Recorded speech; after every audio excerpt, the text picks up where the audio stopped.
Indian ഏകദിന vice captain Shreyas Iyer ഐസിയുവിൽ. ഓസ്ട്രേലിയക്കെതിരായ മൂന്നാം ഏകദിന മത്സരത്തിനിടെ വാരിയലിന് പരിക്കേറ്റ് ആന്തരിക രക്തസ്രാവം ഉണ്ടായതിനെ തുടർന്നാണ് താരത്തെ ആശുപത്രിയിൽ പ്രവേശിപ്പിച്ചത്. ശ്രേയസിന്റെ ഇടത് വാരിയലിനാണ് പരിക്കേറ്റതെന്നാണ് റിപ്പോർട്ട്. മിഥുൻ തന്നെ വിശദാംശങ്ങൾ നൽകും. മിഥുൻ, ക്യാച്ച് എടുക്കുന്നതിനിടെ ഉണ്ടായ ഒരു പരിക്കാണ്, അത് പക്ഷേ ഗുരുതരാവസ്ഥയിൽ എത്തിയിട്ടുണ്ട് എന്നതാണോ ഇപ്പോൾ മനസ്സിലാവുന്നത്?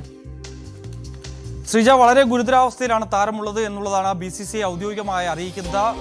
ഇന്ത്യ ഓസ്ട്രേലിയ പരമ്പരയിലെ അവസാനത്തെ മത്സരത്തിലായിരുന്നു ഇത്തരത്തിലൊരു ക്യാച്ച് ഇന്ത്യൻ വൈസ് ക്യാപ്റ്റൻ എടുക്കുന്നത്. അതായത് ബാക്ക്വേർഡ് പോയിന്റിലായിരുന്ന താരം അലസ്കാരിയുടെ ക്യാച്ച് കൈകളിൽ ഒതുക്കുന്നതിന് വേണ്ടി പിന്നോട്ടേക്ക് ഓടുന്നതിനിടയിലാണ് ആ ക്യാച്ച് പക്ഷേ താരം കൈവിട്ടില്ല എന്നുള്ളതും വളരെ മനോഹരമായ അത് കൈപ്പിടിയിൽ ഒതുക്കുകയും ചെയ്തു. ആ വേളയിലാണ് താരം മറിഞ്ഞു വീഴുകയും താരത്തിന്റെ റിബ്സിന് താഴത്തെ റിബ്സിന് പരിക്കേൽക്കുകയും ചെയ്തതെന്നാണ് നമുക്ക് മനസ്സിലാക്കാൻ സാധിക്കുന്നത്. ആ സമയത്ത് തന്നെ താരം ചില അസ്വസ്ഥതകൾ പ്രകടിപ്പിക്കുകയും ചെയ്യുന്നു. അപ്പോൾ തന്നെ ഇത്തരത്തിൽ മെഡിക്കൽ ടീം എത്തി താരത്തിന് ആ സമയത്ത് തന്നെ ഫസ്റ്റ് എയ്ഡ് അടക്കം നൽകുകയും ചെയ്തു. കുറച്ച് സമയം കൂടി താരം ഗ്രൗണ്ടിൽ ചിലവഴിച്ചതിന് ശേഷമാണ് തിരികെ മടങ്ങുകയും ചെയ്തത്. ഡ്രസ്സിംഗ് റൂമിൽ എത്തിയതിനു ശേഷം വലിയ രീതിയിൽ വേദന അനുഭവപ്പെടുകയും തുടർന്നതിനനുസരിച്ച് സിഡ്നിയിലെ പ്രധാനപ്പെട്ട ആശുപത്രിയിലേക്ക് മാറ്റുകയും ചെയ്യുകയായിരുന്നു. പക്ഷേ തുടക്കത്തിൽ ഈ ആന്തരിക രക്തസ്രാവം കണ്ടെത്താനായില്ല എന്നുള്ളതാണ്. പിന്നീട് നടത്തിയ പരിശോധനയിലാണ് താരത്തിന് ആന്തരിക രക്തസ്രാവം ഉണ്ട് എന്നുള്ള കണ്ടെത്തലിലേക്ക് വരികയും ചെയ്യുന്നത്.